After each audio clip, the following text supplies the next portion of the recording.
Ahsoka episode 4, Fallen Jedi. I mean, this is definitely the heaviest episode of the series so far. We're halfway through. How are you feeling about it overall? I gotta ask from the jump. But let's get into it. Spoiler warning if you haven't seen the episode, just in case. Welcome to IJustWatched. I'm Joseph.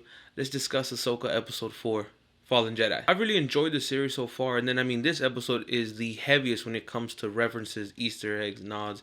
There's so much going on in this episode. However, I want to stick to like the biggest points, and the small initial big point is the fact that when she takes out Marok and you just see the gas, the air, the essence escape. I thought it was kind of neat. I would have liked a little bit more from that Inquisitor, but so it seems as of right now just some kind of revived body by the Night Sister herself, Morgan. And I say questioning it because it's uncertain, but that's what I'm thinking. I'm thinking maybe it was just an Inquisitor that Morgan revived or some connection to the Night Sister. That's why you had the essence escape. But I would have liked a little bit of a deeper, a little bit more backstory on that. It's not a huge issue because overall I enjoyed what we did get of the character. I just enjoyed it to that point where I would have liked more.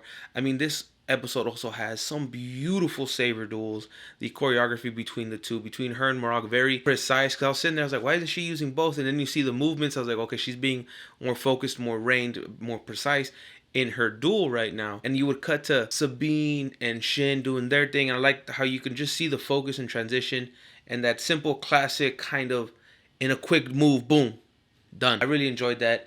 And then moving to the part when you get her versus Baylan, which was a great fight. Because you see Baylan is just a powerhouse, like a monster of a man. Even in the first episode I mentioned, his shoulders are broad. Like he just has this presence to him. That plays into his dueling style. It's very medieval in that sense where he feels very knight-ish. His stance. And his strikes are just power-based. Because you can see him when like they're blocking, he just moves her saber around because he's just this powerful monster. And I really enjoyed that because not a single point in this duel does either one really like lose control. And you think him being on the dark side, even though he's not fully there because his saber is kind of glowing, has a bit of a amber orange tone to it, so you can see like there's just a tad bit. I'm not saying he's a good guy by any means, he's definitely on the dark side, but he's not a Sith. That saber duel was amazing, go on and on.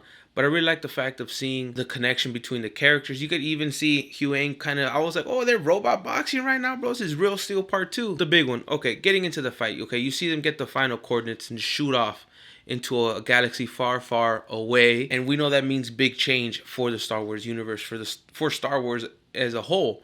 However, we're focused on that, and we know that's going to be big change, but we see Ahsoka fall. We knew Ahsoka was fine. She caught herself on a rock, or, she was okay, right? But it didn't hit me that she was going to end up in the place between space and time, the world between worlds that we see in Rebels when Ezra saves her from Vader. Nor did I expect her to see and speak to Anakin, which now theorizing wise is gonna be all over the place.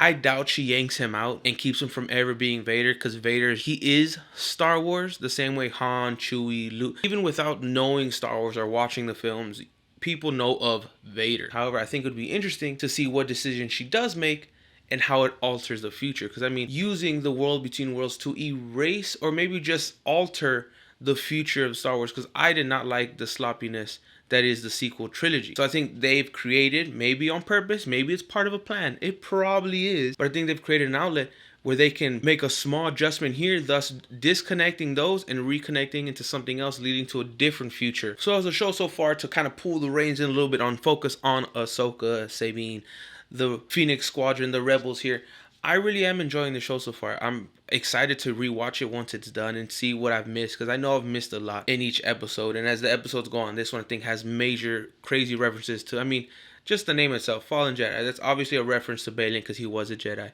Clearly Anakin because he was a Jedi. And I would say even Ahsoka herself, because although she didn't switch, but she was abandoned and then decided to move on without the Jedi. So in essence, she's also a fallen Jedi. So I like the fact that we get a little bit more of Kanan and Hera's kid here, Jason. I'm interested to see what they do with this kid, especially because they confirmed that he's like, I have this bad feeling, Mom. And that's, we know he's force sensitive. Does he become a Jedi? She referenced him becoming a general. I would like to see what happens with the kid.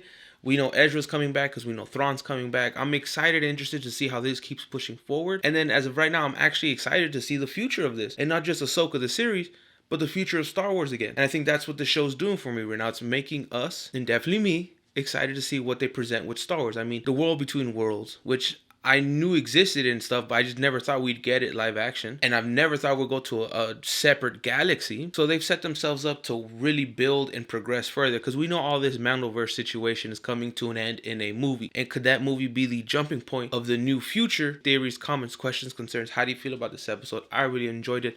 I'm enjoying it so far. I mean, we're at the halfway point now. But you know I love hearing from you, so I have to say it again. I want to hear your theories, how you feeling about the show as a whole. What do you think is going to happen? Is it going to be easy when they get Ezra back? How do you feel about Sabine handing over? I mean, we knew she wasn't going to destroy the map.